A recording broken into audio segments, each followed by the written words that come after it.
आज एक स्मरणीय दिवस आम समस्त माननीय मुख्यमंत्री नवीन पट्टनायक आसुँच जेएसडब्ल्यू शिलान्यास करने एक विराट शिल्पगोष्ठी एवं आगामी दिन में ओडिशार अर्थनीतिर विकास ये जगतसिंहपुर जिलू हम ये पारादीप माटी हम ढिंकिया चारिदेशु हम अनेक विप्लव होती अतीत एवं से घनघटा भितर जो स्वप्न देखी ढिंकिया चारिदेशवासी जगतसिंहपुरवासी और ओडिशावासी आज यह संभव होठी निजुक्तिर प्रचुर संभावना सृष्टि हम डायरेक्ट हो कि इनडायरेक्ट हो एवं से धन्यवाद देवी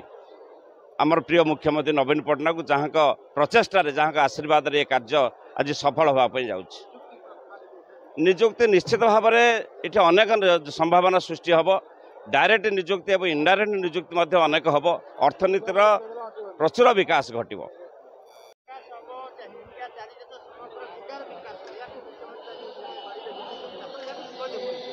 देखो माननीय मुख्यमंत्री नवीन पट्टनायक आज ये विकास नुआ कथा किसी नुहे सबु बेले जेते थर 5 थर मुख्यमंत्री से होती विकास धारा को कोण अनुकोण से पहुँचाई आ सबुठ बड़ कथा भेरी स्मूथली सब विकास धारा निरवच्छिन्न भाव में चली तेणु आज सबु वर्गर लोक आज उपकृत होती सबु श्रेणी लोक आज बहुत खुशी अच्छा एवं आज बहुत अत्यंत खुशी आज माननीय मुख्यमंत्री को कृतज्ञता जनइबी आज जेएसडब्ल्यू द्वारा जो इंटीग्रेटेड स्टील प्लांट आज जो शुभ दिज्व जेटीर जो शुभ दिज्व ये निश्चित भाव आगामी दिन में आमर ए अंचल लोक मानकर निश्चित भाव उन्नति हम लोक मैंने चाकरी पाइबे काम पाइबे एवं आमर जिलार उन्नति हम एवं ओडिशा को आउ गोटे माइल खुंट ये गोटे जोड़ी हो जाए आज तेणु आज मु आम जनसाधारण तरफ आम माननीय मुख्यमंत्री नवीन पट्टनायक को कृतज्ञता ज्ञापन करुच्ची विकास धारा आगामी दिन में बहुत चालू था एवं पुणी थे षष्ठ थर पर माननीय मुख्यमंत्री होगा जाऊँच मुख्यमंत्री ए ओडिशा को बहुत आग को आहरी जीव ओडिशार जो जो चिंताधारा से रखिंट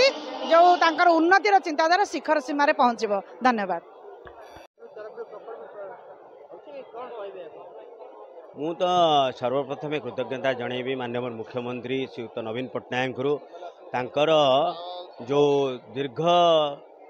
समय साधना जे ये ढिंकिया चारदेशर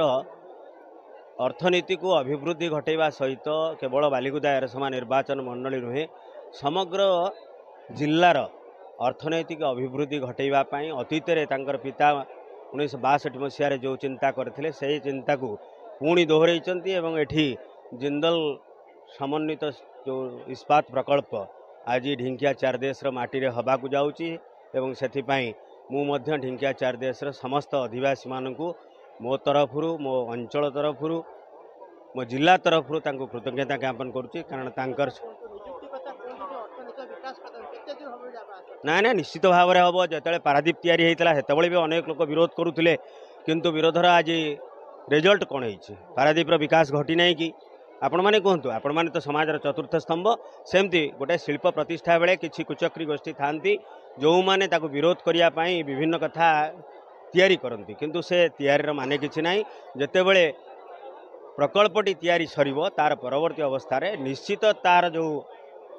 सहभागिता निजुक्ति सुजोग हो विभिन्न क्षेत्र रे ए अंचल आदिवासी माने उपकृत हे।